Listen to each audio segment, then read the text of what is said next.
안녕하십니까? 지혜로운 삶의 길을 탐구하는 시간입니다. 우리는 흔히 워렌 버핏이 매일 콜라를 마시면서도 장수하는 것을 보며 결국 건강은 타고나는 것 아닌가 하고 반문하곤 합니다. 혹은 동네 어르신이 90세가 넘도록 담배를 피우셨다는 이야기를 들으며 지금의 작은 즐거움을 포기하는 것이 의미가 있는지 회의감에 빠지기도 하죠. 오늘 우리가 나누고자 하는 이야기는 바로 이 지점에서 시작됩니다. 단순히 무엇을 먹고 무엇을 하지 말라는 식의 단편적인 건강 정보가 아닙니다. 빠르게 변화하는 세상 속에서 우리가 어떻게 하면 더 오랫동안, 그리고 더 중요한 것은 어떻게 더 잘 살아갈 수 있는지에 대한 근본적인 성찰입니다. 본격적인 이야기에 앞서 만약 이 시간이 당신의 삶에 작은 영감이라도 준다면 이 지혜를 당신이 아끼는 이들과도 함께 나눠주시길 바랍니다. 건강한 삶에 대한 올바른 지식이 널리 퍼져나갈 때 우리 사회 전체가 더 밝고 활기차게 될 것이라 믿습니다. 당신의 공유 하나하나가 소중한 이들의 건강한 내일을 위한 축복이 될 것입니다. 최근 몇 년 사이 저속노화라는 단어가 큰 유행이 되었습니다. 말 그대로 노화의 속도를 늦춘다는 이 매력적인 개념은 많은 이들의 관심을 사로잡았죠. 하지만 이 단어가 대중화되는 과정에서 그 본질이 흐려지고 있다는 우려의 목소리도 커지고 있습니다. 어떤 화장품 회사는 자사의 제품을 바르면 피부의 저속노화가 가능하다고 주장하고 특정 식품이 저속노화의 비결인 것처럼 포장되기도 합니다. 한 연예인의 극단적인 저칼로리 식단이 저속노화 식단으로 소개되고 렌틸콩이나 검은콩 같은 특정 음식이 만병통치약처럼 여겨지기도 합니다. 이처럼 저속노화라는 개념이 단지 특정 상품이나 방법을 소비하는 것으로 납작해지고 때로는 저속 한상업주의와 만나 그 의미가 변질되는 현상을 보며 많은 전문가들은 안타까움을 표합니다. 저속노화의 진정한 의미는 그런 단편적인 비법에 있지 않습니다. 그것은 우리 삶 전체를 아우르는 하나의 철학이자 삶을 대하는 태도에 관한 이야기입니다. 생물학적으로 노화는 일종의 적립식 예금과 같습니다. 매일의 생활 습관이 노화라는 통장에 차곡차곡 쌓여 그 누적된 결과가 만성질환, 암, 그리고 노쇠라는 결과로 나타나는 것이죠. 결국 노화의 속도를 늦춘다는 것은 이 통장에 빚이 쌓이는 속도를 늦춤으로써 건강하고 활기찬 시간을 최대한 길게 확보하는 것을 의미합니다. 그렇다면 우리는 무엇에 기대어 살아야 할까요? 워렌 버핏처럼 특별한 유전자를 타고났을 거라 믿으며 건강을 운에 맡겨야 할까요? 과거에는 흔히 건강과 수명을 결정하는 데 있어 생활 습관이 70%, 유전자와 운이 30%를 차지한다고 말했습니다. 하지만 최근의 연구들은 그 비중이 90%대 10%에 가까울 정도로 생활 습관의 중요성이 압도적이라고 이야기합니다. 옆 동네 할아버지가 담배를 피우고도 장수하신 것은 마치 낙하산 없이 스카이다이빙을 했는데 우연히 나뭇가지에 걸려 살아남은 것과 같은 희귀한 사례일 뿐입니다. 우리는 그 10%의 희박한 확률에 우리의 소중한 인생을 걸 수는 없습니다. 인간의 신체 기능, 즉 내재 역량은 보통 30대 중반의 정점을 찍고 그 이후로는 매년 약 1%씩 자연적으로 감소합니다. 하지만 건강하지 못한 생활 습관은 이 감소 속도를 연 2%, 3%로 가속화시킵니다. 이것이 바로 가속노화의 함정입니다. 문제는 이렇게 나빠진 건강 상태로 보내는 시간이 길어진다는 점입니다. 현대의학은 생존 기간 자체는 연장시킬 수 있지만 삶의 질까지 보장해주지는 못합니다. 결국 우리는 더 오랜 기간을 질병과 쇠약함 속에서 타인의 돌봄을 받으며 살아가게 될 수 있습니다. 굵고 짧게 살겠다는 말이 실제로는 가늘고 고통스럽게 긴 삶으로 이어질 수 있다는 뜻입니다. 많은 사람들이 저속노화에 대해 이야기하면 마치 인생의 모든 즐거움을 빼앗으려는 사악한 세력처럼 여기며 반감을 갖기도 합니다. 하지만 저속노화의 핵심은 극단적인 금욕이나 고통스러운 절제에 있지 않습니다. 오히려 그 반대입니다. 진정한 저속노화는 조화로운 삶 속에서 피어납니다. 세계적인 장수촌인 블루존의 사람들을 보십시오. 그들은 렌틸콩만 먹거나 매일 스무디만 마시지 않습니다. 즐길 때는 마음껏 즐기고 사람들과 어울리며 끊임없이 배우고 사회활동에 참여합니다. 즉, 삶을 관리의 대상으로 보는 것이 아니라 성장하고 향유하는 과정으로 여깁니다.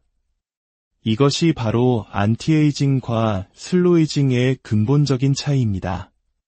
안티에이징이 노화를 부정하고 싸워야 할 적으로 간주한다면 슬로우에이징은 노화를 삶의 자연스러운 과정으로 긍정하고 그 시간을 더 건강하고 충만하게 보내는 지혜를 찾는 것입니다.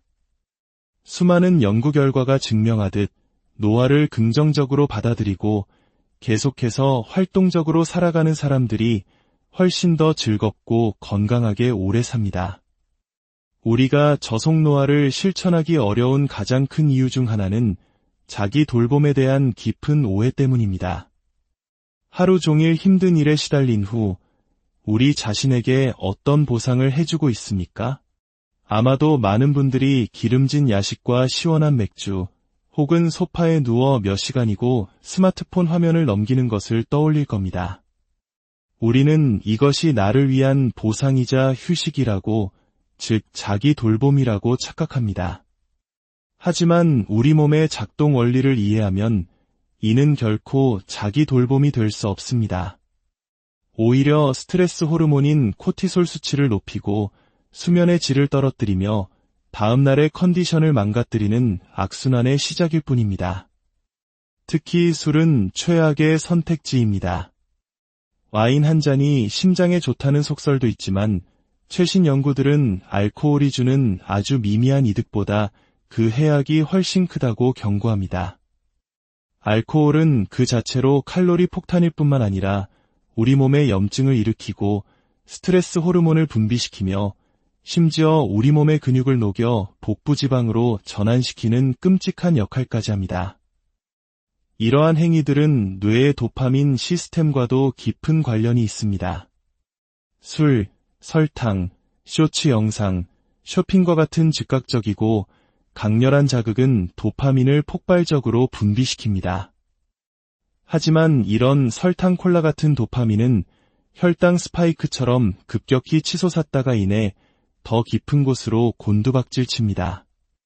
이 과정이 반복될수록 우리 뇌의 도파민 센서는 점점 둔감해져 나중에는 더 강한 자극 없이는 어떠한 즐거움도 느끼지 못하는 상태, 즉 무감각한 상태에 빠지게 됩니다. 인생의 낙이 사라지는 것입니다. 진정한 자기 돌봄은 잡곡밥 같은 도파민을 추구하는 데 있습니다. 독서, 글쓰기, 악기 연주, 산책, 깊이 있는 대화와 같은 활동들은 도파민을 천천히 그리고 꾸준히 분비시킵니다. 이런 활동은 당장의 쾌감은 덜할지 모르지만 우리에게 깊은 만족감과 성취감을 주며 삶의 활력을 지속시킵니다. 밤에 잠들기 전 조용히 책을 읽거나 하루를 돌아보며 일기를 쓰는 행위는 스트레스 호르몬을 줄여주고 숙면을 돕습니다. 그리고 잘 자고 일어난 다음 날 우리는 훨씬 더 좋은 컨디션으로 일과 삶에 집중할 수 있습니다. 남들이 10시간 걸려 할 일을 6시간 만에 해낼 수 있는 효율성이 바로 이런 진짜 자기 돌봄에서 나옵니다. 이것이야말로 미래의 나를 위한 가장 현명한 투자입니다. 우리 몸과 뇌는 적당한 불편함 속에서 최적의 상태를 유지하도록 설계되었습니다. 이것을 호르메시스 곡선이라고 부릅니다. 스트레스가 전혀 없는 상태는 오히려 우리를 무기력하게 만듭니다. 아침에 우리를 깨우는 것도 우리가 무언가에 집중하게 만드는 것도 사실은 적당한 양의 스트레스 호르몬 덕분입니다. 운동 역시 마찬가지입니다. 운동을 하면 몸에 활성산소가 생기지만 이 적당한 산화 스트레스는 오히려 우리 몸의 낡은 세포를 청소하고 더 건강한 세포를 만드는 신호가 됩니다. 문제는 현대사회가 이 기분 좋은 불편함을 견디지 못하게 만든다는 점입니다. 우리는 엘리베이터를 타는 것을 당연하게 여기고 조금이라도 걷는 것을 피하려 합니다. 생각의 수고로움을 덜기 위해 깊이 있는 정보 대신 짧고 자극적인 콘텐츠를 소비합니다. 특히 한국 사회는 지난 수십 년간 압축 성장을 거치면서 자신을 돌보는 것을 이기적인 것으로 여기고 잠을 줄여가며 자신을 혹사하는 것을 미덕으로 삼는 문화가 있었습니다. 나를 갈아 넣어야 조직이 성공한다는 믿음이 굳건했죠. 이런 극심한 소진의 경험은 우리로 하여금 휴식 시간에 최대한 아무것도 하지 않으려는 보상 심리를 갖게 만들었습니다. 나이가 들면 머리도 몸도 쓰지 않고 자녀들이 모든 것을 편안하게 해주는 것을 효라고 생각하고 또 그것을 받기를 원하게 됩니다. 하지만 이것은 심각한 착각입니다. 뇌는 쓰지 않으면 녹슬고 근육도 쓰지 않으면 사라집니다. 소리가 들리지 않으면 치매가 빨리 오듯 외부와의 자극과 상호작용이 끊어지는 순간 우리의 퇴화는 가속화됩니다. 진정한 장수는 평생 현역의 마인드로 살아가는 사람들의 목입니다. 70대, 80대에도 젊었을 때보다 더 명민한 정신을 유지하는 사람들은 결코 편안함에 안주하지 않습니다. 이제 시대가 바뀌었습니다. 우리는 더 이상 컨베이어 벨트 앞에서 기계를 돌리는 시대에 살고 있지 않습니다. 인공지능이 데이터를 처리하고 코드를 짜주는 시대에 인간에게 요구되는 능력은 창의적인 질문을 던지고 새로운 아이디어를 내고 복잡한 문제에 대한 통찰력을 발휘하는 것입니다.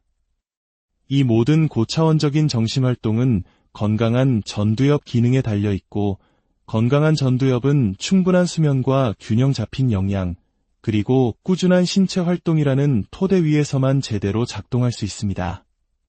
결국 저속노화는 단순히 오래 살기 위한 기술이 아닙니다. 그것은 급변하는 미래 사회를 살아갈 우리 모두에게 필요한 생존 전략이자 주어진 인생을 마지막 순간까지 온전한 나 자신으로 살아가기 위한 삶의 설계도입니다. 오늘부터 시작해 보십시오. 식사를 마친 후 단 2분이라도 걷는 것부터 잠들기 전 스마트폰 대신 책을 드는 작은 변화부터 말입니다.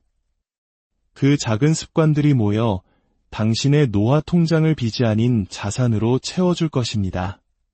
그렇게 쌓인 건강한 시간 속에서 우리는 비로소 삶의 진정한 풍요로움을 맛볼 수 있을 것입니다. 당신의 오늘이 그리고 내일이 늘 건강한 활기로 가득하기를. 안녕하십니까? 지혜로운 삶의 길을 탐구하는 시간입니다. 우리는 흔히 워렌 버핏이 매일 콜라를 마시면서도 장수하는 것을 보며 결국 건강은 타고나는 것 아닌가 하고 반문하곤 합니다. 혹은 동네 어르신이 90세가 넘도록 담배를 피우셨다는 이야기를 들으며 지금의 작은 즐거움을 포기하는 것이 의미가 있는지 회의감에 빠지기도 하죠. 오늘 우리가 나누고자 하는 이야기는 바로 이 지점에서 시작됩니다. 단순히 무엇을 먹고 무엇을 하지 말라는 식의 단편적인 건강 정보가 아닙니다. 빠르게 변화하는 세상 속에서 우리가 어떻게 하면 더 오랫동안, 그리고 더 중요한 것은 어떻게 더 잘 살아갈 수 있는지에 대한 근본적인 성찰입니다. 본격적인 이야기에 앞서 만약 이 시간이 당신의 삶에 작은 영감이라도 준다면 이 지혜를 당신이 아끼는 이들과도 함께 나눠주시길 바랍니다. 건강한 삶에 대한 올바른 지식이 널리 퍼져나갈 때 우리 사회 전체가 더 밝고 활기차게 될 것이라 믿습니다. 당신의 공유 하나하나가 소중한 이들의 건강한 내일을 위한 축복이 될 것입니다. 최근 몇 년 사이 저속노화라는 단어가 큰 유행이 되었습니다. 말 그대로 노화의 속도를 늦춘다는 이 매력적인 개념은 많은 이들의 관심을 사로잡았죠. 하지만 이 단어가 대중화되는 과정에서 그 본질이 흐려지고 있다는 우려의 목소리도 커지고 있습니다. 어떤 화장품 회사는 자사의 제품을 바르면 피부의 저속노화가 가능하다고 주장하고 특정 식품이 저속노화의 비결인 것처럼 포장되기도 합니다. 한 연예인의 극단적인 저칼로리 식단이 저속노화 식단으로 소개되고 렌틸콩이나 검은콩 같은 특정 음식이 만병통치약처럼 여겨지기도 합니다. 이처럼 저속노화라는 개념이 단지 특정 상품이나 방법을 소비하는 것으로 납작해지고 때로는 저속 한상업주의와 만나 그 의미가 변질되는 현상을 보며 많은 전문가들은 안타까움을 표합니다. 저속노화의 진정한 의미는 그런 단편적인 비법에 있지 않습니다. 그것은 우리 삶 전체를 아우르는 하나의 철학이자 삶을 대하는 태도에 관한 이야기입니다.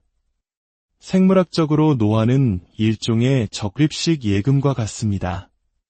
매일의 생활습관이 노화라는 통장에 차곡차곡 쌓여 그 누적된 결과가 만성질환, 암, 그리고 노쇠라는 결과로 나타나는 것이죠. 결국 노화의 속도를 늦춘다는 것은 이 통장에 빚이 쌓이는 속도를 늦춤으로써 건강하고 활기찬 시간을 최대한 길게 확보하는 것을 의미합니다. 그렇다면 우리는 무엇에 기대어 살아야 할까요? 워렌 버핏처럼 특별한 유전자를 타고났을 거라 믿으며 건강을 운에 맡겨야 할까요? 과거에는 흔히 건강과 수명을 결정하는 데 있어 생활습관이 70%, 유전자와 운이 30%를 차지한다고 말했습니다. 하지만 최근의 연구들은 그 비중이 90% 대 10%에 가까울 정도로 생활습관의 중요성이 압도적이라고 이야기합니다. 옆 동네 할아버지가 담배를 피우고도 장수하신 것은 마치 낙하산 없이 스카이다이빙을 했는데 우연히 나뭇가지에 걸려 살아남은 것과 같은 희귀한 사례일 뿐입니다. 우리는 그 10%의 희박한 확률에 우리의 소중한 인생을 걸 수는 없습니다. 인간의 신체 기능, 즉 내재 역량은 보통 30대 중반의 정점을 찍고 그 이후로는 매년 약 1%씩 자연적으로 감소합니다. 하지만 건강하지 못한 생활 습관은 이 감소 속도를 연 2%, 3%로 가속화시킵니다. 이것이 바로 가속노화의 함정입니다. 문제는 이렇게 나빠진 건강 상태로 보내는 시간이 길어진다는 점입니다. 현대의학은 생존 기간 자체는 연장시킬 수 있지만 삶의 질까지 보장해주지는 못합니다. 결국 우리는 더 오랜 기간을 질병과 쇠약함 속에서 타인의 돌봄을 받으며 살아가게 될 수 있습니다. 굵고 짧게 살겠다는 말이 실제로는 가늘고 고통스럽게 긴 삶으로 이어질 수 있다는 뜻입니다. 많은 사람들이 저속노화에 대해 이야기하면 마치 인생의 모든 즐거움을 빼앗으려는 사악한 세력처럼 여기며 반감을 갖기도 합니다. 하지만 저속노화의 핵심은 극단적인 금욕이나 고통스러운 절제에 있지 않습니다. 오히려 그 반대입니다. 진정한 저속노화는 조화로운 삶 속에서 피어납니다. 세계적인 장수촌인 블루존의 사람들을 보십시오. 그들은 렌틸콩만 먹거나 매일 스무디만 마시지 않습니다. 즐길 때는 마음껏 즐기고 사람들과 어울리며 끊임없이 배우고 사회활동에 참여합니다. 즉, 삶을 관리의 대상으로 보는 것이 아니라 성장하고 향유하는 과정으로 여깁니다. 이것이 바로 안티에이징과 슬로에이징의 근본적인 차이입니다. 안티에이징이 노화를 부정하고 싸워야 할 적으로 간주한다면 슬로우에이징은 노화를 삶의 자연스러운 과정으로 긍정하고 그 시간을 더 건강하고 충만하게 보내는 지혜를 찾는 것입니다. 수많은 연구 결과가 증명하듯 노화를 긍정적으로 받아들이고 계속해서 활동적으로 살아가는 사람들이 훨씬 더 즐겁고 건강하게 오래 삽니다. 우리가 저속노화를 실천하기 어려운 가장 큰 이유 중 하나는 자기 돌봄에 대한 깊은 오해 때문입니다. 하루 종일 힘든 일에 시달린 후 우리 자신에게 어떤 보상을 해주고 있습니까? 아마도 많은 분들이 기름진 야식과 시원한 맥주, 혹은 소파에 누워 몇 시간이고 스마트폰 화면을 넘기는 것을 떠올릴 겁니다. 우리는 이것이 나를 위한 보상이자 휴식이라고, 즉 자기 돌봄이라고 착각합니다. 하지만 우리 몸의 작동 원리를 이해하면 이는 결코 자기 돌봄이 될 수 없습니다. 오히려 스트레스 호르몬인 코티솔 수치를 높이고 수면의 질을 떨어뜨리며 다음날의 컨디션을 망가뜨리는 악순환의 시작일 뿐입니다. 특히 술은 최악의 선택지입니다. 와인 한 잔이 심장에 좋다는 속설도 있지만 최신 연구들은 알코올이 주는 아주 미미한 이득보다 그 해악이 훨씬 크다고 경고합니다. 알코올은 그 자체로 칼로리 폭탄일 뿐만 아니라 우리 몸에 염증을 일으키고 스트레스 호르몬을 분비시키며 심지어 우리 몸의 근육을 녹여 복부지방으로 전환시키는 끔찍한 역할까지 합니다. 이러한 행위들은 뇌의 도파민 시스템과도 깊은 관련이 있습니다. 술, 설탕, 쇼츠 영상, 쇼핑과 같은 즉각적이고 강렬한 자극은 도파민을 폭발적으로 분비시킵니다. 하지만 이런 설탕 콜라 같은 도파민은 혈당 스파이크처럼 급격히 치솟았다가 인해 더 깊은 곳으로 곤두박질 칩니다. 이 과정이 반복될수록 우리 뇌의 도파민 센서는 점점 둔감해져 나중에는 더 강한 자극 없이는 어떠한 즐거움도 느끼지 못하는 상태, 즉 무감각한 상태에 빠지게 됩니다. 인생의 낙이 사라지는 것입니다. 진정한 자기 돌봄은 잡곡밥 같은 도파민을 추구하는 데 있습니다. 독서, 글쓰기, 악기 연주, 산책, 깊이 있는 대화와 같은 활동들은 도파민을 천천히 그리고 꾸준히 분비시킵니다. 이런 활동은 당장의 쾌감은 덜할지 모르지만 우리에게 깊은 만족감과 성취감을 주며 삶의 활력을 지속시킵니다. 밤에 잠들기 전 조용히 책을 읽거나 하루를 돌아보며 일기를 쓰는 행위는 스트레스 호르몬을 줄여주고 숙면을 돕습니다. 그리고 잘 자고 일어난 다음 날 우리는 훨씬 더 좋은 컨디션으로 일과 삶에 집중할 수 있습니다. 남들이 10시간 걸려 할 일을 6시간 만에 해낼 수 있는 효율성이 바로 이런 진짜 자기 돌봄에서 나옵니다. 이것이야말로 미래의 나를 위한 가장 현명한 투자입니다. 우리 몸과 뇌는 적당한 불편함 속에서 최적의 상태를 유지하도록 설계되었습니다. 이것을 호르메시스 곡선이라고 부릅니다. 스트레스가 전혀 없는 상태는 오히려 우리를 무기력하게 만듭니다. 아침에 우리를 깨우는 것도 우리가 무언가에 집중하게 만드는 것도 사실은 적당한 양의 스트레스 호르몬 덕분입니다. 운동 역시 마찬가지입니다.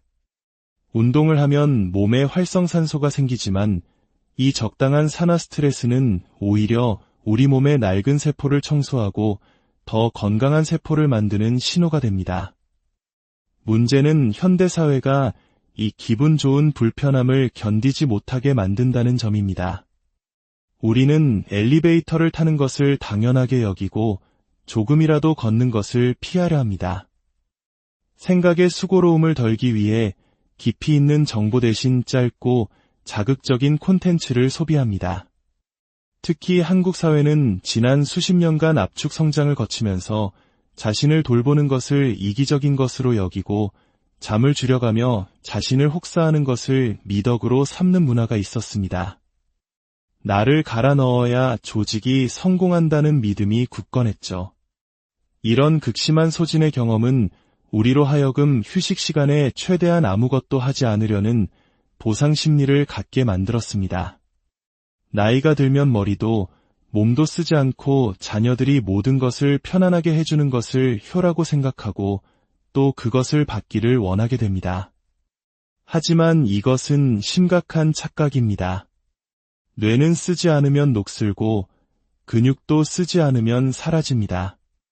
소리가 들리지 않으면 치매가 빨리 오듯 외부와의 자극과 상호작용이 끊어지는 순간 우리의 퇴화는 가속화됩니다. 진정한 장수는 평생 현역의 마인드로 살아가는 사람들의 목입니다.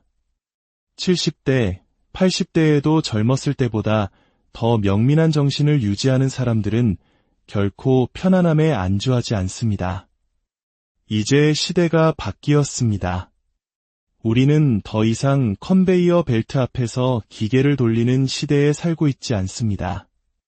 인공지능이 데이터를 처리하고 코드를 짜주는 시대에 인간에게 요구되는 능력은 창의적인 질문을 던지고 새로운 아이디어를 내고 복잡한 문제에 대한 통찰력을 발휘하는 것입니다. 이 모든 고차원적인 정신활동은 건강한 전두엽 기능에 달려있고, 건강한 전두엽은 충분한 수면과 균형 잡힌 영양, 그리고 꾸준한 신체 활동이라는 토대 위에서만 제대로 작동할 수 있습니다. 결국 저속노화는 단순히 오래 살기 위한 기술이 아닙니다. 그것은 급변하는 미래 사회를 살아갈 우리 모두에게 필요한 생존 전략이자 주어진 인생을 마지막 순간까지 온전한 나 자신으로 살아가기 위한 삶의 설계도입니다. 오늘부터 시작해 보십시오. 식사를 마친 후 단 2분이라도 걷는 것부터 잠들기 전 스마트폰 대신 책을 드는 작은 변화부터 말입니다. 그 작은 습관들이 모여 당신의 노화 통장을 빚이 아닌 자산으로 채워줄 것입니다. 그렇게 쌓인 건강한 시간 속에서 우리는 비로소 삶의 진정한 풍요로움을 맛볼 수 있을 것입니다. 당신의 오늘이 그리고 내일이 늘 건강한 활기로 가득하기를. 안녕하십니까? 지혜로운 삶의 길을 탐구하는 시간입니다. 우리는 흔히 워렌 버핏이 매일 콜라를 마시면서도 장수하는 것을 보며 결국 건강은 타고나는 것 아닌가 하고 반문하곤 합니다. 혹은 동네 어르신이 90세가 넘도록 담배를 피우셨다는 이야기를 들으며 지금의 작은 즐거움을 포기하는 것이 의미가 있는지 회의감에 빠지기도 하죠. 오늘 우리가 나누고자 하는 이야기는 바로 이 지점에서 시작됩니다. 단순히 무엇을 먹고 무엇을 하지 말라는 식의 단편적인 건강 정보가 아닙니다. 빠르게 변화하는 세상 속에서 우리가 어떻게 하면 더 오랫동안, 그리고 더 중요한 것은 어떻게 더 잘 살아갈 수 있는지에 대한 근본적인 성찰입니다. 본격적인 이야기에 앞서 만약 이 시간이 당신의 삶에 작은 영감이라도 준다면 이 지혜를 당신이 아끼는 이들과도 함께 나눠주시길 바랍니다. 건강한 삶에 대한 올바른 지식이 널리 퍼져나갈 때 우리 사회 전체가 더 밝고 활기차게 될 것이라 믿습니다. 당신의 공유 하나하나가 소중한 이들의 건강한 내일을 위한 축복이 될 것입니다. 최근 몇 년 사이 저속노화라는 단어가 큰 유행이 되었습니다. 말 그대로 노화의 속도를 늦춘다는 이 매력적인 개념은 많은 이들의 관심을 사로잡았죠. 하지만 이 단어가 대중화되는 과정에서 그 본질이 흐려지고 있다는 우려의 목소리도 커지고 있습니다. 어떤 화장품 회사는 자사의 제품을 바르면 피부의 저속노화가 가능하다고 주장하고 특정 식품이 저속노화의 비결인 것처럼 포장되기도 합니다. 한 연예인의 극단적인 저칼로리 식단이 저속노화 식단으로 소개되고 렌틸콩이나 검은콩 같은 특정 음식이 만병통치약처럼 여겨지기도 합니다. 이처럼 저속노화라는 개념이 단지 특정 상품이나 방법을 소비하는 것으로 납작해지고 때로는 저속 한상업주의와 만나 그 의미가 변질되는 현상을 보며 많은 전문가들은 안타까움을 표합니다. 저속노화의 진정한 의미는 그런 단편적인 비법에 있지 않습니다. 그것은 우리 삶 전체를 아우르는 하나의 철학이자 삶을 대하는 태도에 관한 이야기입니다. 생물학적으로 노화는 일종의 적립식 예금과 같습니다. 매일의 생활 습관이 노화라는 통장에 차곡차곡 쌓여 그 누적된 결과가 만성질환, 암, 그리고 노쇠라는 결과로 나타나는 것이죠. 결국 노화의 속도를 늦춘다는 것은 이 통장에 빚이 쌓이는 속도를 늦춤으로써 건강하고 활기찬 시간을 최대한 길게 확보하는 것을 의미합니다. 그렇다면 우리는 무엇에 기대어 살아야 할까요? 워렌 버핏처럼 특별한 유전자를 타고났을 거라 믿으며 건강을 운에 맡겨야 할까요? 과거에는 흔히 건강과 수명을 결정하는 데 있어 생활습관이 70%, 유전자와 운이 30%를 차지한다고 말했습니다. 하지만 최근의 연구들은 그 비중이 90%대 10%에 가까울 정도로 생활습관의 중요성이 압도적이라고 이야기합니다. 옆 동네 할아버지가 담배를 피우고도 장수하신 것은 마치 낙하산 없이 스카이다이빙을 했는데 우연히 나뭇가지에 걸려 살아남은 것과 같은 희귀한 사례일 뿐입니다. 우리는 그 10%의 희박한 확률에 우리의 소중한 인생을 걸 수는 없습니다. 인간의 신체 기능, 즉 내재 역량은 보통 30대 중반의 정점을 찍고 그 이후로는 매년 약 1%씩 자연적으로 감소합니다. 하지만 건강하지 못한 생활 습관은 이 감소 속도를 연 2%, 3%로 가속화시킵니다. 이것이 바로 가속노화의 함정입니다. 문제는 이렇게 나빠진 건강 상태로 보내는 시간이 길어진다는 점입니다. 현대의학은 생존 기간 자체는 연장시킬 수 있지만 삶의 질까지 보장해주지는 못합니다. 결국 우리는 더 오랜 기간을 질병과 쇠약함 속에서 타인의 돌봄을 받으며 살아가게 될 수 있습니다. 굵고 짧게 살겠다는 말이 실제로는 가늘고 고통스럽게 긴 삶으로 이어질 수 있다는 뜻입니다. 많은 사람들이 저속노화에 대해 이야기하면 마치 인생의 모든 즐거움을 빼앗으려는 사악한 세력처럼 여기며 반감을 갖기도 합니다. 하지만 저속노화의 핵심은 극단적인 금욕이나 고통스러운 절제에 있지 않습니다. 오히려 그 반대입니다. 진정한 저속노화는 조화로운 삶 속에서 피어납니다. 세계적인 장수촌인 블루존의 사람들을 보십시오. 그들은 렌틸콩만 먹거나 매일 스무디만 마시지 않습니다. 즐길 때는 마음껏 즐기고 사람들과 어울리며 끊임없이 배우고 사회활동에 참여합니다. 즉, 삶을 관리의 대상으로 보는 것이 아니라 성장하고 향유하는 과정으로 여깁니다. 이것이 바로 안티에이징과 슬로에이징의 근본적인 차이입니다. 안티에이징이 노화를 부정하고 싸워야 할 적으로 간주한다면 슬로우에이징은 노화를 삶의 자연스러운 과정으로 긍정하고 그 시간을 더 건강하고 충만하게 보내는 지혜를 찾는 것입니다. 수많은 연구 결과가 증명하듯 노화를 긍정적으로 받아들이고 계속해서 활동적으로 살아가는 사람들이 훨씬 더 즐겁고 건강하게 오래 삽니다. 우리가 저속노화를 실천하기 어려운 가장 큰 이유 중 하나는 자기 돌봄에 대한 깊은 오해 때문입니다. 하루 종일 힘든 일에 시달린 후 우리 자신에게 어떤 보상을 해주고 있습니까? 아마도 많은 분들이 기름진 야식과 시원한 맥주, 혹은 소파에 누워 몇 시간이고 스마트폰 화면을 넘기는 것을 떠올릴 겁니다. 우리는 이것이 나를 위한 보상이자 휴식이라고, 즉 자기 돌봄이라고 착각합니다.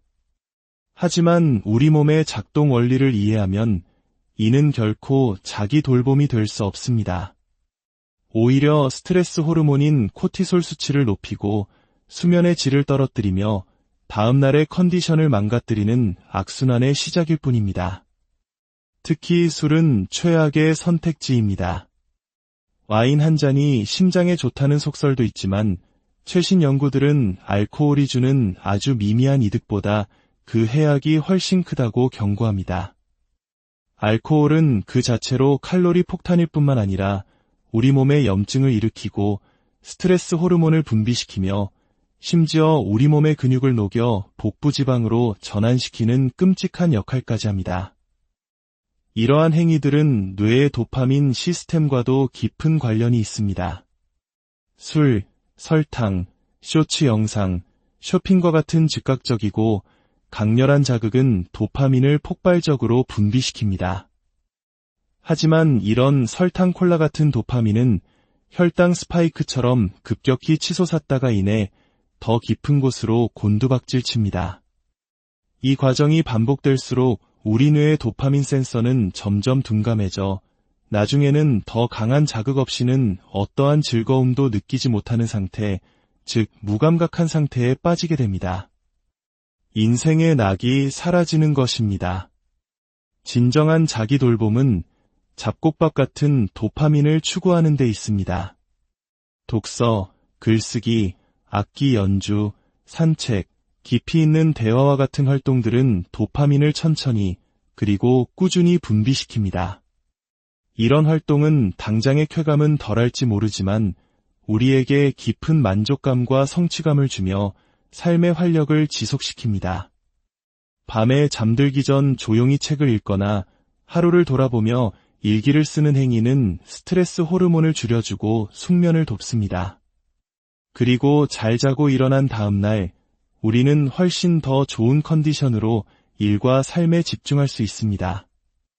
남들이 10시간 걸려 할 일을 6시간 만에 해낼 수 있는 효율성이 바로 이런 진짜 자기 돌봄에서 나옵니다.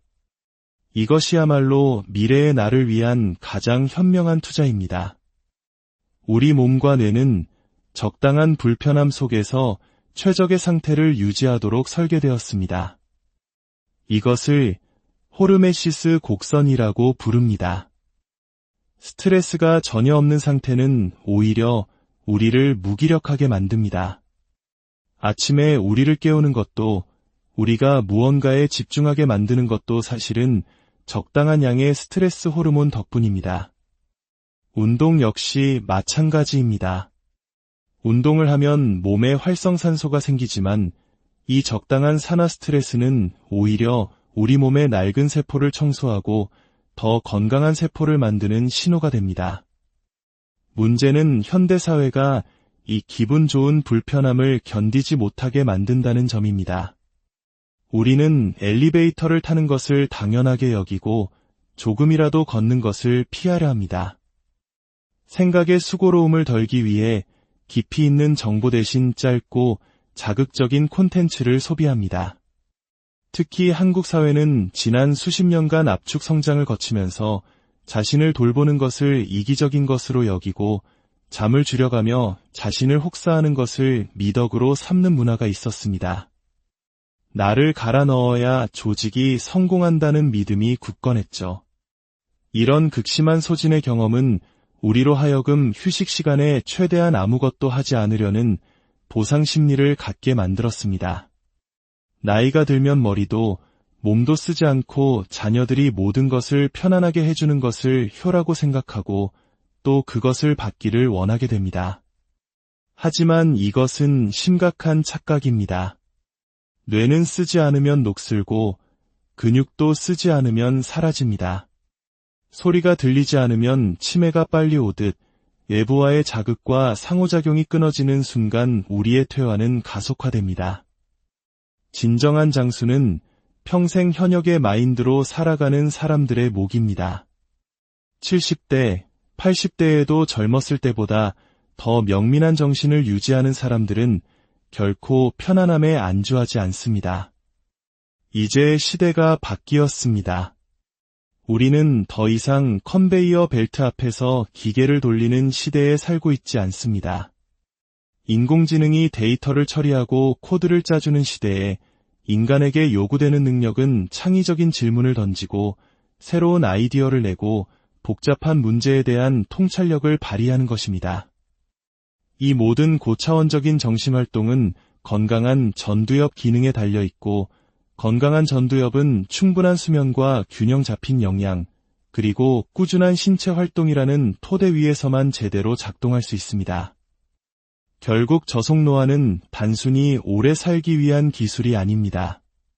그것은 급변하는 미래 사회를 살아갈 우리 모두에게 필요한 생존 전략이자 주어진 인생을 마지막 순간까지 온전한 나 자신으로 살아가기 위한 삶의 설계도입니다. 오늘부터 시작해 보십시오. 식사를 마친 후 단 2분이라도 걷는 것부터 잠들기 전 스마트폰 대신 책을 드는 작은 변화부터 말입니다. 그 작은 습관들이 모여 당신의 노화 통장을 빚이 아닌 자산으로 채워줄 것입니다. 그렇게 쌓인 건강한 시간 속에서 우리는 비로소 삶의 진정한 풍요로움을 맛볼 수 있을 것입니다. 당신의 오늘이 그리고 내일이 늘 건강한 활기로 가득하기를. 안녕하십니까? 지혜로운 삶의 길을 탐구하는 시간입니다. 우리는 흔히 워렌 버핏이 매일 콜라를 마시면서도 장수하는 것을 보며 결국 건강은 타고나는 것 아닌가 하고 반문하곤 합니다. 혹은 동네 어르신이 90세가 넘도록 담배를 피우셨다는 이야기를 들으며 지금의 작은 즐거움을 포기하는 것이 의미가 있는지 회의감에 빠지기도 하죠. 오늘 우리가 나누고자 하는 이야기는 바로 이 지점에서 시작됩니다.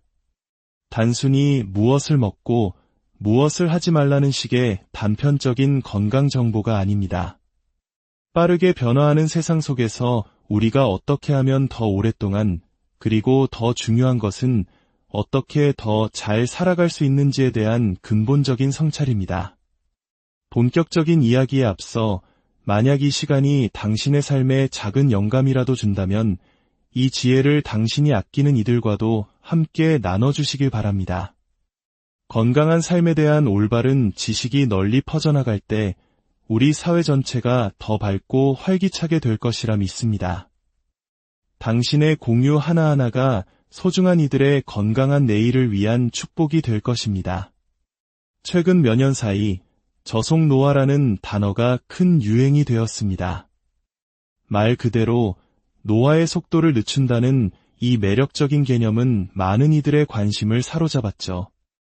하지만 이 단어가 대중화되는 과정에서 그 본질이 흐려지고 있다는 우려의 목소리도 커지고 있습니다. 어떤 화장품 회사는 자사의 제품을 바르면 피부의 저속노화가 가능하다고 주장하고 특정 식품이 저속노화의 비결인 것처럼 포장되기도 합니다. 한 연예인의 극단적인 저칼로리 식단이 저속노화 식단으로 소개되고 렌틸콩이나 검은콩 같은 특정 음식이 만병통치약처럼 여겨지기도 합니다.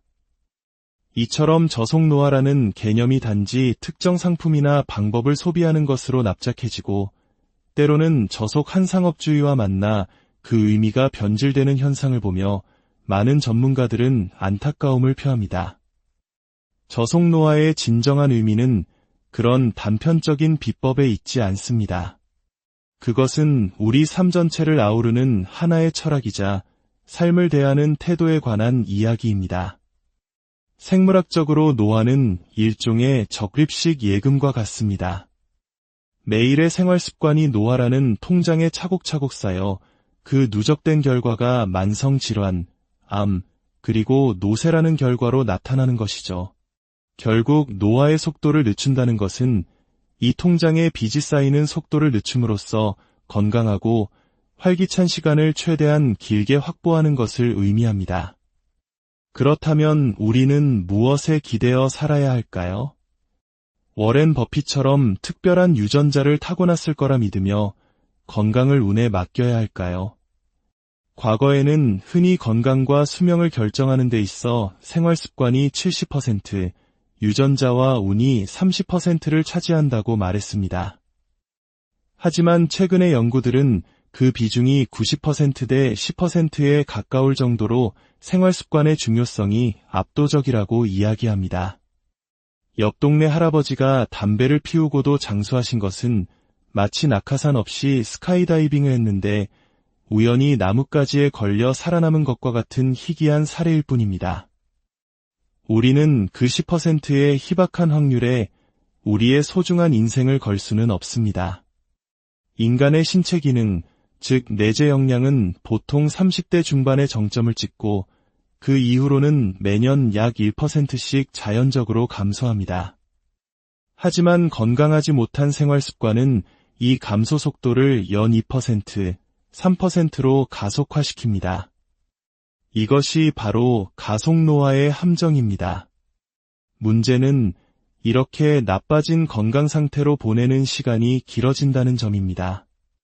현대의학은 생존 기간 자체는 연장시킬 수 있지만 삶의 질까지 보장해주지는 못합니다. 결국 우리는 더 오랜 기간을 질병과 쇠약함 속에서 타인의 돌봄을 받으며 살아가게 될 수 있습니다. 굵고 짧게 살겠다는 말이 실제로는 가늘고 고통스럽게 긴 삶으로 이어질 수 있다는 뜻입니다. 많은 사람들이 저속노화에 대해 이야기하면 마치 인생의 모든 즐거움을 빼앗으려는 사악한 세력처럼 여기며 반감을 갖기도 합니다. 하지만 저속노화의 핵심은 극단적인 금욕이나 고통스러운 절제에 있지 않습니다. 오히려 그 반대입니다. 진정한 저속노화는 조화로운 삶 속에서 피어납니다. 세계적인 장수촌인 블루존의 사람들을 보십시오. 그들은 렌틸콩만 먹거나 매일 스무디만 마시지 않습니다. 즐길 때는 마음껏 즐기고 사람들과 어울리며 끊임없이 배우고 사회활동에 참여합니다. 즉, 삶을 관리의 대상으로 보는 것이 아니라 성장하고 향유하는 과정으로 여깁니다. 이것이 바로 안티에이징과 슬로에이징의 근본적인 차이입니다. 안티에이징이 노화를 부정하고 싸워야 할 적으로 간주한다면 슬로우에이징은 노화를 삶의 자연스러운 과정으로 긍정하고 그 시간을 더 건강하고 충만하게 보내는 지혜를 찾는 것입니다. 수많은 연구 결과가 증명하듯 노화를 긍정적으로 받아들이고 계속해서 활동적으로 살아가는 사람들이 훨씬 더 즐겁고 건강하게 오래 삽니다. 우리가 저속노화를 실천하기 어려운 가장 큰 이유 중 하나는 자기 돌봄에 대한 깊은 오해 때문입니다. 하루 종일 힘든 일에 시달린 후 우리 자신에게 어떤 보상을 해주고 있습니까? 아마도 많은 분들이 기름진 야식과 시원한 맥주, 혹은 소파에 누워 몇 시간이고 스마트폰 화면을 넘기는 것을 떠올릴 겁니다. 우리는 이것이 나를 위한 보상이자 휴식이라고, 즉 자기 돌봄이라고 착각합니다. 하지만 우리 몸의 작동 원리를 이해하면 이는 결코 자기 돌봄이 될 수 없습니다. 오히려 스트레스 호르몬인 코티솔 수치를 높이고 수면의 질을 떨어뜨리며 다음날의 컨디션을 망가뜨리는 악순환의 시작일 뿐입니다. 특히 술은 최악의 선택지입니다. 와인 한 잔이 심장에 좋다는 속설도 있지만 최신 연구들은 알코올이 주는 아주 미미한 이득보다 그 해악이 훨씬 크다고 경고합니다. 알코올은 그 자체로 칼로리 폭탄일 뿐만 아니라 우리 몸에 염증을 일으키고 스트레스 호르몬을 분비시키며 심지어 우리 몸의 근육을 녹여 복부 지방으로 전환시키는 끔찍한 역할까지 합니다. 이러한 행위들은 뇌의 도파민 시스템과도 깊은 관련이 있습니다. 술, 설탕, 쇼츠 영상, 쇼핑과 같은 즉각적이고 강렬한 자극은 도파민을 폭발적으로 분비시킵니다. 하지만 이런 설탕 콜라 같은 도파민은 혈당 스파이크처럼 급격히 치솟았다가 인해 더 깊은 곳으로 곤두박질 칩니다. 이 과정이 반복될수록 우리 뇌의 도파민 센서는 점점 둔감해져 나중에는 더 강한 자극 없이는 어떠한 즐거움도 느끼지 못하는 상태, 즉 무감각한 상태에 빠지게 됩니다. 인생의 낙이 사라지는 것입니다. 진정한 자기 돌봄은 잡곡밥 같은 도파민을 추구하는 데 있습니다. 독서, 글쓰기, 악기 연주, 산책, 깊이 있는 대화와 같은 활동들은 도파민을 천천히 그리고 꾸준히 분비시킵니다. 이런 활동은 당장의 쾌감은 덜할지 모르지만 우리에게 깊은 만족감과 성취감을 주며 삶의 활력을 지속시킵니다. 밤에 잠들기 전 조용히 책을 읽거나 하루를 돌아보며 일기를 쓰는 행위는 스트레스 호르몬을 줄여주고 숙면을 돕습니다. 그리고 잘 자고 일어난 다음 날 우리는 훨씬 더 좋은 컨디션으로 일과 삶에 집중할 수 있습니다. 남들이 10시간 걸려 할 일을 6시간 만에 해낼 수 있는 효율성이 바로 이런 진짜 자기 돌봄에서 나옵니다. 이것이야말로 미래의 나를 위한 가장 현명한 투자입니다. 우리 몸과 뇌는 적당한 불편함 속에서 최적의 상태를 유지하도록 설계되었습니다. 이것을 호르메시스 곡선이라고 부릅니다. 스트레스가 전혀 없는 상태는 오히려 우리를 무기력하게 만듭니다. 아침에 우리를 깨우는 것도, 우리가 무언가에 집중하게 만드는 것도 사실은 적당한 양의 스트레스 호르몬 덕분입니다. 운동 역시 마찬가지입니다. 운동을 하면 몸에 활성산소가 생기지만 이 적당한 산화 스트레스는 오히려 우리 몸의 낡은 세포를 청소하고 더 건강한 세포를 만드는 신호가 됩니다. 문제는 현대사회가 이 기분 좋은 불편함을 견디지 못하게 만든다는 점입니다. 우리는 엘리베이터를 타는 것을 당연하게 여기고 조금이라도 걷는 것을 피하려 합니다. 생각의 수고로움을 덜기 위해 깊이 있는 정보 대신 짧고 자극적인 콘텐츠를 소비합니다. 특히 한국 사회는 지난 수십 년간 압축 성장을 거치면서 자신을 돌보는 것을 이기적인 것으로 여기고 잠을 줄여가며 자신을 혹사하는 것을 미덕으로 삼는 문화가 있었습니다. 나를 갈아 넣어야 조직이 성공한다는 믿음이 굳건했죠. 이런 극심한 소진의 경험은 우리로 하여금 휴식 시간에 최대한 아무것도 하지 않으려는 보상 심리를 갖게 만들었습니다. 나이가 들면 머리도 몸도 쓰지 않고 자녀들이 모든 것을 편안하게 해주는 것을 효라고 생각하고 또 그것을 받기를 원하게 됩니다. 하지만 이것은 심각한 착각입니다. 뇌는 쓰지 않으면 녹슬고 근육도 쓰지 않으면 사라집니다. 소리가 들리지 않으면 치매가 빨리 오듯 외부와의 자극과 상호작용이 끊어지는 순간 우리의 퇴화는 가속화됩니다. 진정한 장수는 평생 현역의 마인드로 살아가는 사람들의 목입니다. 70대, 80대에도 젊었을 때보다 더 명민한 정신을 유지하는 사람들은 결코 편안함에 안주하지 않습니다. 이제 시대가 바뀌었습니다. 우리는 더 이상 컨베이어 벨트 앞에서 기계를 돌리는 시대에 살고 있지 않습니다. 인공지능이 데이터를 처리하고 코드를 짜주는 시대에 인간에게 요구되는 능력은 창의적인 질문을 던지고 새로운 아이디어를 내고 복잡한 문제에 대한 통찰력을 발휘하는 것입니다. 이 모든 고차원적인 정신활동은 건강한 전두엽 기능에 달려있고 건강한 전두엽은 충분한 수면과 균형 잡힌 영양, 그리고 꾸준한 신체 활동이라는 토대 위에서만 제대로 작동할 수 있습니다. 결국 저속노화는 단순히 오래 살기 위한 기술이 아닙니다. 그것은 급변하는 미래 사회를 살아갈 우리 모두에게 필요한 생존 전략이자 주어진 인생을 마지막 순간까지 온전한 나 자신으로 살아가기 위한 삶의 설계도입니다. 오늘부터 시작해 보십시오. 식사를 마친 후 단 2분이라도 걷는 것부터 잠들기 전 스마트폰 대신 책을 드는 작은 변화부터 말입니다. 그 작은 습관들이 모여 당신의 노화 통장을 빚이 아닌 자산으로 채워줄 것입니다. 그렇게 쌓인 건강한 시간 속에서 우리는 비로소 삶의 진정한 풍요로움을 맛볼 수 있을 것입니다. 당신의 오늘이 그리고 내일이 늘 건강한 활기로 가득하기를. 안녕하십니까? 지혜로운 삶의 길을 탐구하는 시간입니다. 우리는 흔히 워렌 버핏이 매일 콜라를 마시면서도 장수하는 것을 보며 결국 건강은 타고나는 것 아닌가 하고 반문하곤 합니다. 혹은 동네 어르신이 90세가 넘도록 담배를 피우셨다는 이야기를 들으며 지금의 작은 즐거움을 포기하는 것이 의미가 있는지 회의감에 빠지기도 하죠. 오늘 우리가 나누고자 하는 이야기는 바로 이 지점에서 시작됩니다.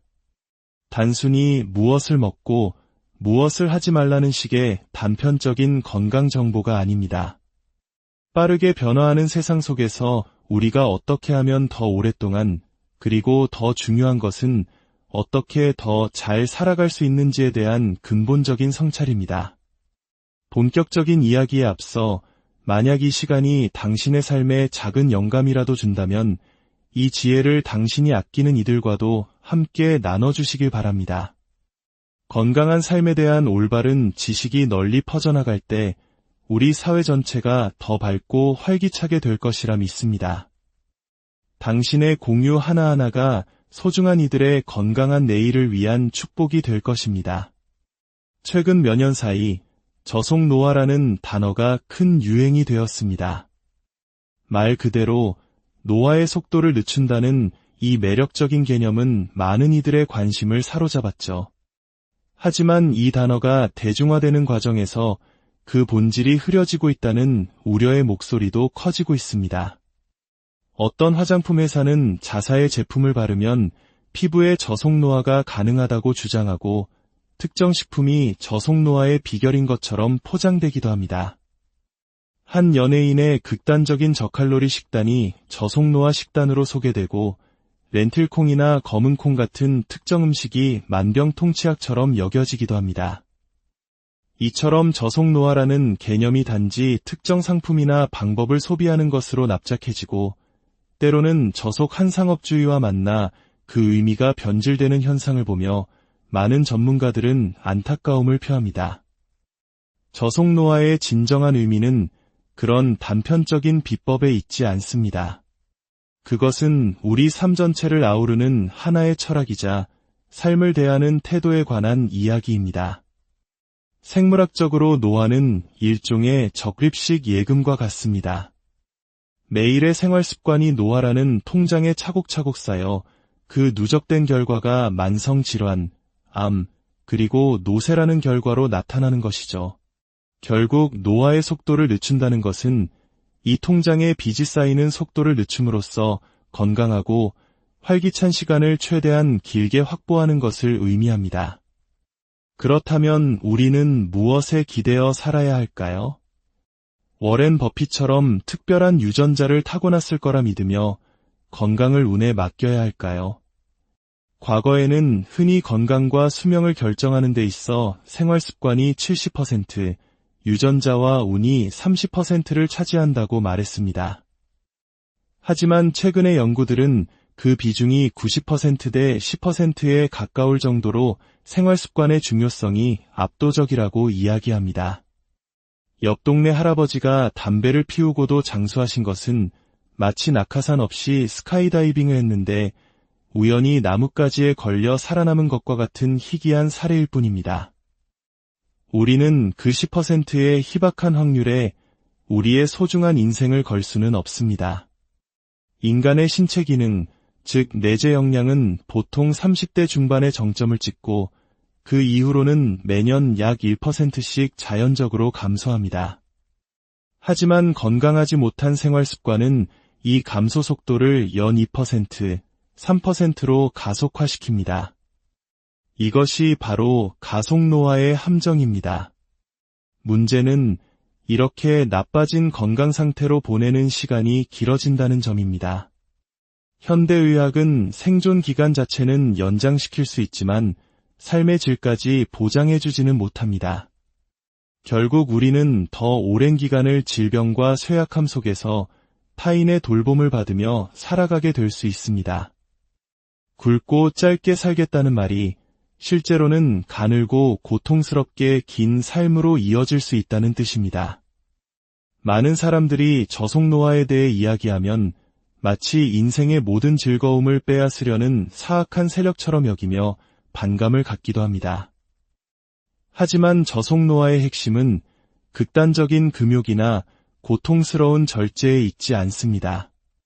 오히려 그 반대입니다. 진정한 저속노화는 조화로운 삶 속에서 피어납니다. 세계적인 장수촌인 블루존의 사람들을 보십시오. 그들은 렌틸콩만 먹거나 매일 스무디만 마시지 않습니다.